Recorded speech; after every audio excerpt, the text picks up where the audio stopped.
400 ఎకరాల భూముల విషయంలో కేటీఆర్ బెదిరింపులకు కాంగ్రెస్ కౌంటర్ ఇచ్చింది. భూముల విషయంలో దుష్ప్రచారం చేయడం, బెదిరించడం మానుకోవాలని హితవు పలికారు. కేటీఆర్ ఉన్మాదిలా మాట్లాడుతున్నారని కాంగ్రెస్ నేతలు మండిపడ్డారు. That 400 acres which this government is eyeing like a real estate broker, ఆ 400 ఎకరాలను ఎట్టి పరిస్థితుల్లో, ఇది కేసీఆర్ గారి మాట, మా పార్టీ మాట, మా పార్టీ తరఫున మేము మాటిస్తున్నాం, 3 ఏళ్లలో మేము ఖచ్చితంగా మళ్ళీ ప్రభుత్వంలోకి వస్తున్నాం. ప్రభుత్వంలోకి వచ్చిన తర్వాత మేము ఆ 400 ఎకరాలని మొత్తం హైదరాబాద్లో, మొత్తం తెలంగాణలోనే అతి పెద్ద ఈకో పార్క్గా ఏర్పాటు చేస్తాము. ఇప్పుడే నేను స్పష్టంగా చెప్తా ఉన్నా, ఈరోజు ఎవరైనా రేవంత్ రెడ్డి విసిరే బిస్కెట్ల కాశపడి, రేవంత్ రెడ్డి చెప్పే మాటల కాశపడి ఆ ల్యాండ్ 1 ఇంచ్ ఎవరన్నా కొనుక్కున్నా మళ్ళీ కుండ బద్దలు కొట్టినట్టు చెప్తున్నా, మమ్మల్ని తర్వాత అనొద్దు. ఖచ్చితంగా ప్రతి ఇంచు తిరిగి వెనక్కి తీసుకుంటాము. ఒక అద్భుతమైన ఈకో పార్క్, ఎట్లా అయితే ఒక సెంట్రల్ పార్క్ ఉంటుందో మన్హాటన్లో, ఆ స్థాయిలో ఒక అద్భుతమైన ఈకో పార్కును హైదరాబాద్ ప్రజలకి గిఫ్ట్గా అందిస్తాము. అటు సెంట్రల్ యూనివర్సిటీ విద్యార్థులకు ఆ గిఫ్ట్గా ఉంటుంది, హైదరాబాద్ ప్రజలకు కూడా ఇది ఒక గిఫ్ట్గా ఇస్తాము. ఇది మా కమిట్మెంట్, ఇది మా బాధ్యత. హైదరాబాద్ ప్రజలు మా ఓట్లేసి గెలిపించారు. మొన్నటి ఎన్నికల్లో కూడా ఏకపక్షంగా కాంగ్రెస్కి 1 సీట్ ఇవ్వకుండా గెలిపించారు. So we are committed to protecting environment in the city of Hyderabad, in the state of Telangana. ఆ 400 ఎకరాలు పొరపాటున కూడా ఎవరు కొనవద్దు. కొంటే మీరు నష్టపోతారు, మమ్మల్ని తర్వాత తప్పుపడ్డద్దు. ప్రభుత్వంలోకి వచ్చిన తర్వాత కాదు, 3 ఏళ్ల ముందు చెప్తున్నాము, మమ్మల్ని తర్వాత అనవద్దు. ముందే చెప్తున్నాము, ఈ ప్రభుత్వం రియల్ ఎస్టేట్ విస్తరణ కాంక్షతో పనిచేస్తోంది. మేము మాత్రం భవిష్యత్ తరాల కోసం ఆలోచిస్తున్నాము. A politician thinks about next election, a statesmen thinks about next generation. అందుకే మా నాయకుడు కేసీఆర్ గారు చెప్పారు, వచ్చే తరాల కోసం ఆలోచించాలి ఆ 400 ఎకరాలు. ఎందుకంటే మొన్నటిదాకా కోర్టు డిస్ప్యూట్లో ఉంది కాబట్టి మేమే కొట్లాడినాం కోర్టులో కూడా. ప్రైవేట్ వ్యక్తులది కాదు, ఆ ల్యాండ్ ప్రభుత్వాంది అని. మేమే కొట్లాడుతూనే ఆ ల్యాండ్ తిరిగి ప్రజలకు వచ్చింది. కల్వకుంట్ల తారక రామారావు డ్రామారావు పిచ్చి ముదిరి ఇంకా తెలంగాణ రాష్ట్రంలో వాళ్ళ నాయననే ముఖ్యమంత్రి, వాళ్ళే అధికారంలో ఉన్నారని ఒక భ్రమలో మాట్లాడుతుండు.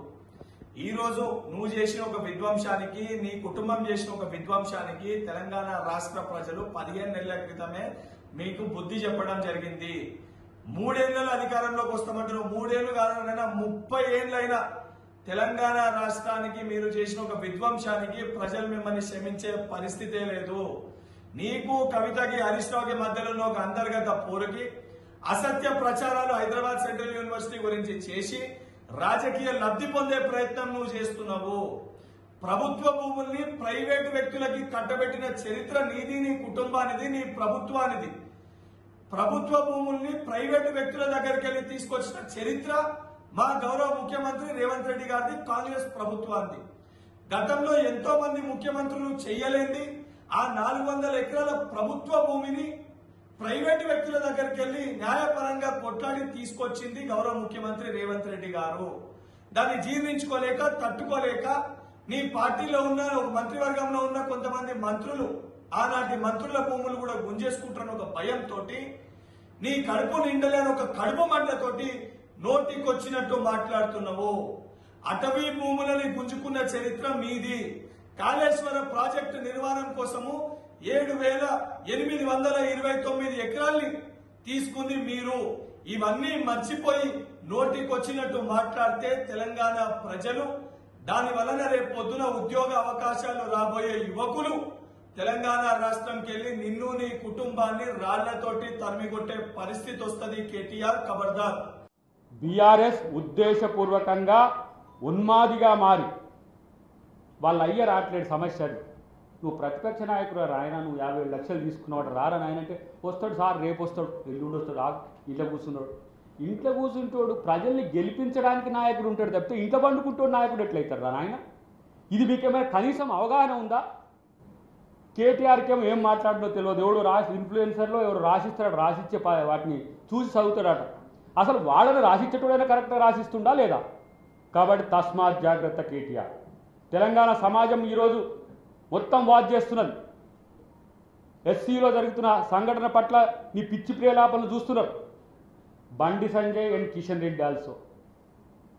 ఒరే నాయన, మీకు డీలిమిటేషన్ మీద ఏం జరుగుతుందో తెలియదు, మీ బతుకుల నాశనం అయితే కూడా తెలియదు. ఇక్కడ ఎవడో ప్రేరేపిస్తే వచ్చి ఆడ కుయ్యకుర్రా